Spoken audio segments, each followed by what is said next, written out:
merci de nous suivre sur Business 24 Africa. Vous suivez Business Matin et aujourd'hui, nous parlerons de l'importance de l'accès à l'information dans les entreprises. Et pour en parler, je suis avec Monsieur Abraham Yoroba. Monsieur Abraham, bonjour. Bonjour madame. Vous êtes le président de l'association dénommée APDH. Et très rapidement, avant de rentrer dans le vif du sujet, qu'est-ce que c'est que l'APDH?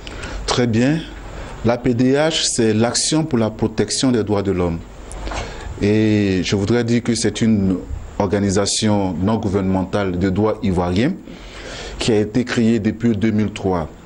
Dans le cadre de la promotion de l'accès à l'information que nous faisons, nous travaillons dans une coalition de 9 organisations. Vous me permettrez donc de citer ces organisations qui travaillent avec nous. Il y a Serenti, Finesco Vici, le MIDH, la LIDO, le RIDEF, OFACI, AFJCI, Plédou et l'APDH. Notre action est soutenue par notre partenaire financier qui est OSIWA, Open Society Initiative for West Africa, qui est une fondation qui est basée à Dakar. Voici brièvement présenter notre organisation. Alors pour ce jour, nous parlons de l'accès à l'information dans les entreprises, mais intéressons-nous d'abord aux établissements publics. Qu'est-ce qu'on entend par établissement public? Merci bien madame. L'établissement public, je prendrai pour répondre à cette question la loi relative à l'accès à l'information d'intérêt public. Cette loi parle plutôt d'organismes publics et dans sa section 1,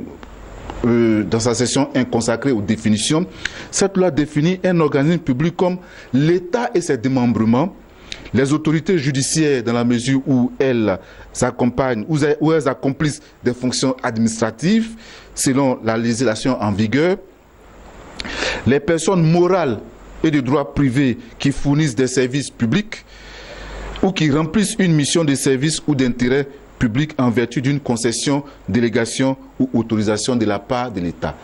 Donc voici un peu ce qu'on peut appeler organisme public dans le cadre de la loi d'accès à l'information d'intérêt public. Mais justement, dans le cadre de ces organismes dits publics, c'est quoi l'accès à l'information?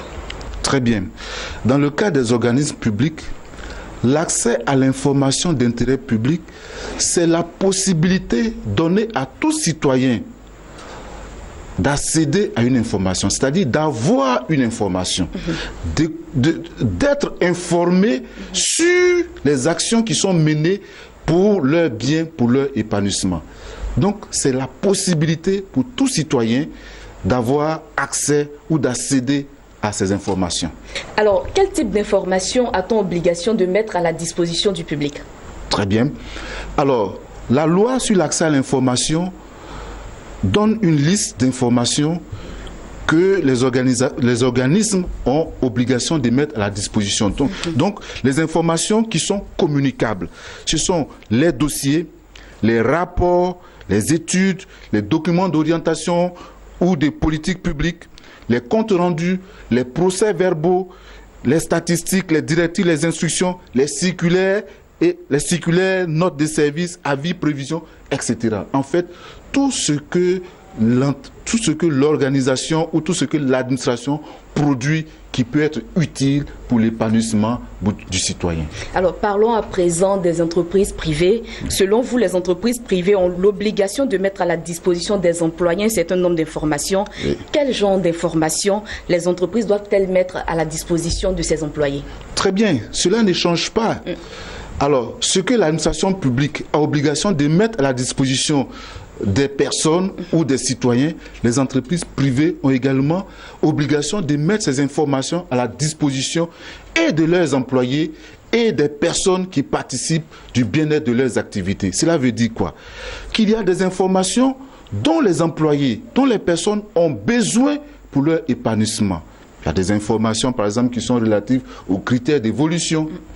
Il y a des informations qui sont relatives au budget de fonctionnement. Il y a des informations qui sont relatives au bilan financier. Enfin, toutes ces informations sont nécessaires et importantes pour les employés dans une entreprise. Et il est important que ces entreprises mettent ces informations à la disposition des employés. Mais qu'est-ce que cela peut changer à la bonne marche d'une entreprise? Je dirais que c'est important pour l'évolution d'une entreprise. C'est important pour le développement d'une entreprise. Et c'est important pour l'adhésion des employés à la politique de cette entreprise. Alors, une entreprise qui informe ses employés sur les critères de leur promotion, cela participe de la transparence. Et cela permet à ces employés d'avoir confiance en ces entreprises et d'adhérer à l'action, aux efforts de maintenance ou de développement de cette entreprise. Donc, il est tout à fait important pour ces entreprises-là de mettre ces informations importantes à la disposition de leurs employés. Tout à l'heure, vous parlez de transparence. Est-ce que l'information rime forcément avec transparence? Absolument. L'information rime avec transparence. Parce que même qu'une information, vous pouvez juger qu'une information n'est pas importante, le fait de la donner de façon proactive aux employés permet à ces employés de comprendre ou de voir de comprendre ou de voir que vous faites attention à eux et que vous voulez leur épanouissement.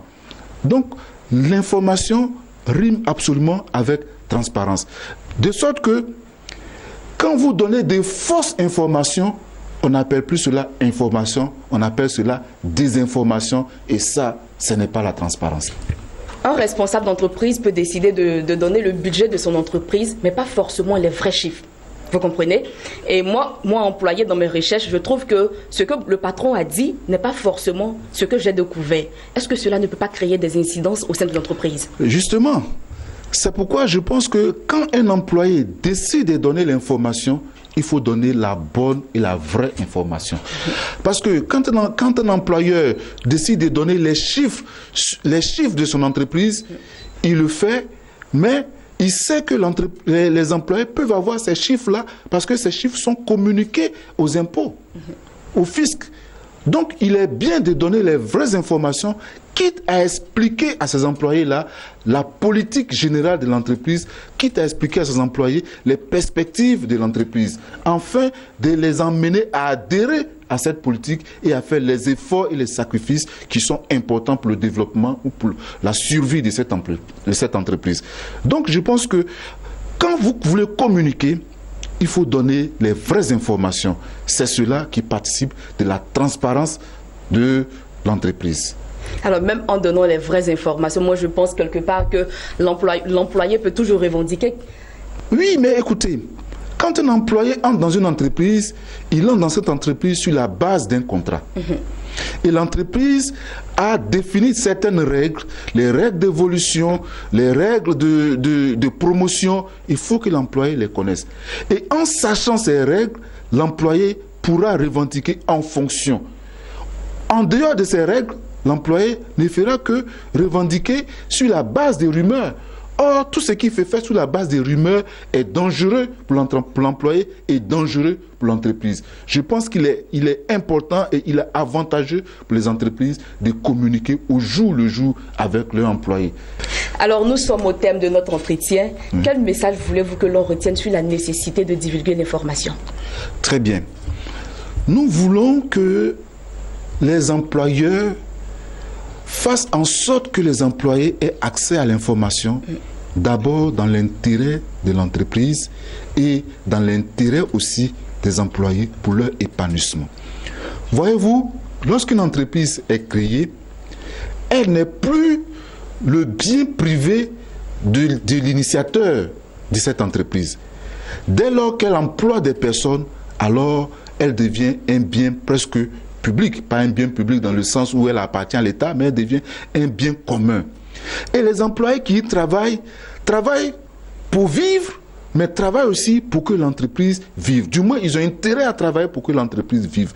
Et en étant informés de tout ce qui s'y passe, je le répète, ça leur permet d'adhérer à la politique de survie de cette entreprise. Donc, de faire les sacrifices qui sont importants et pour eux et pour l'entreprise.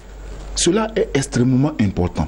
Alors, on pourrait demander, est-ce qu'on peut avoir la démocratie en entreprise? Je dirais oui.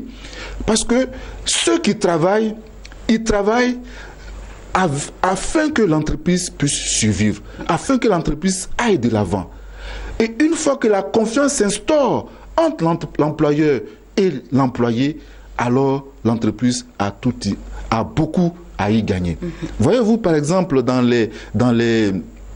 la culture asiatique, on nous dit souvent que les employés travaillent, ils se mettent en grève, mais pendant même leurs heures de grève, ils continuent de travailler.